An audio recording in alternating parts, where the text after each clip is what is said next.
ప్రభుత్వానికి ఇద్దరు కలిసి ఎన్నికల పోరాటంలో పనిచేశాం. ఇప్పుడు కూడా ఈ ప్రభుత్వంగా ఇక్కడున్న రాష్ట్ర ప్రభుత్వం వాళ్ళు ఏకవాక్య తీర్మానం కూడా ప్రవేశపెట్టడం జరిగింది. బీసీ కులగణన చేపడతాము అని స్పష్టంగా ఆ రోజు ప్రకటన చేశారు. మేమందరం కూడా మద్దతు కూడా చూడటం జరిగింది. ఇప్పుడు కూడా నేను బట్టి గారితో మాట్లాడాను, పొన్నం ప్రభాకర్ గారితో మాట్లాడాను. ఆ రోజు మీరు కూడా ఉన్నారు కాబట్టి అందుకేనే సమస్య లేదు. మా నాయకుడే రాహుల్ గాంధీయే దానిపైన స్పష్టంగా కావాలని చెప్పి అడుగుతున్నారు. కాబట్టి మేము ఈ అసెంబ్లీలో ఏం తీర్మానం చేశామో దానికి కొనసాగిస్తాం, కట్టుబడతామని చెప్పి కూడా చెప్పారు. అయితే ఇప్పుడు ప్రాబ్లం ఏంటంటే ఆల్రెడీ ఎప్పుడు మొదలు పెడతారనేది ప్రాబ్లం. వాళ్ళు ఏమంటున్నారంటే ఇప్పుడు పంచాయతీ ఎన్నికలకు సంబంధించి త్వరితగతినే మేము మొదలు పెట్టాలి, లేకపోతే ఎన్నికల ముందే మొదలెట్టాలి. అలా మొదలు పెట్టకుండా ఎన్నికలు జరిగితేనేమో ఇప్పుడు రిజర్వేషన్లు వాయిదా పడతాయి. ఒకవేళ ఇది జరపకుండా ఎన్నికలు తాత్సార్యం చేస్తేనేమో రావాల్సిన నిధులు రావు. కాబట్టి మా బాధ్యత ఉంది, చేస్తామని వాళ్ళు నాకు చెప్పడం జరిగింది.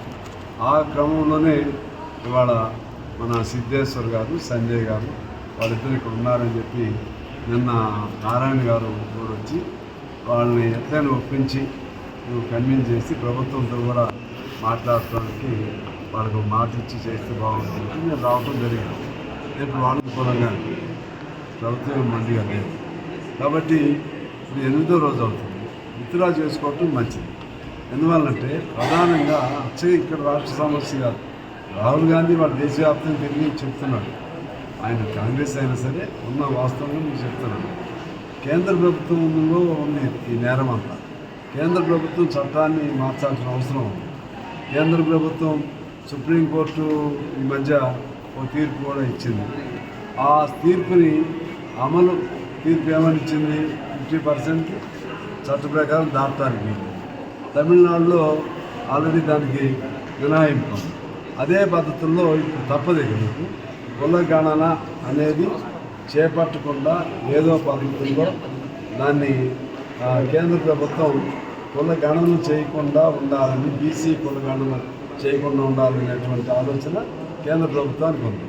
కాంగ్రెస్ పార్టీగా రాహుల్ గాంధీ అక్కడ ఒత్తిడి పెడుతున్నాడు. సిపిఐ పార్టీ కూడా కులగణనకు అనుకూలంగా ఉంది. అందువలన మెయిన్ అక్కడి నుంచి కూడా రావాల్సిన ప్రాబ్లం ఉంది. వేరు ఇక్కడికి రాష్ట్రంలో వాళ్ళ మీద కూడా ఒత్తిడి పెట్టాలి.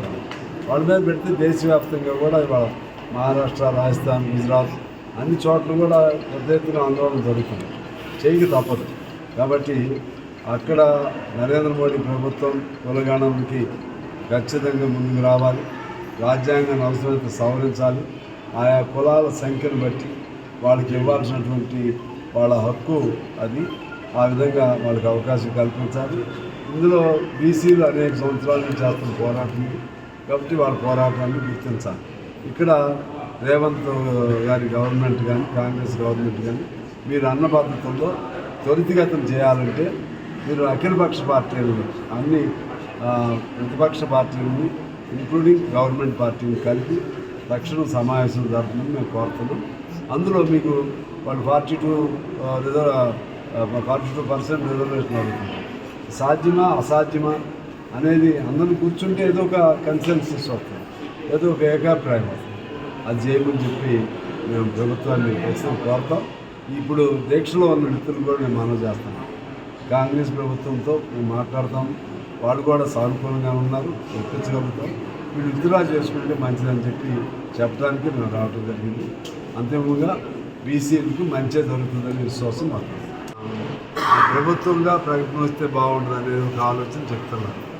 ప్రభుత్వంగా ప్రకటన అంటే ప్రాసెస్ అయ్యి ఇప్పుడు అలా ముఖ్యమంత్రి గారు మన పథకాలు ఇవన్నీ చాలా ఇబ్బంది అవుతుంది. అలా అది కూడా మొత్తం కూర్చుని వీళ్ళు ఏమంటున్నారు పర్సంటేజ్ అనేసరికి అది అఖిలపక్షం కూర్చోవాలి.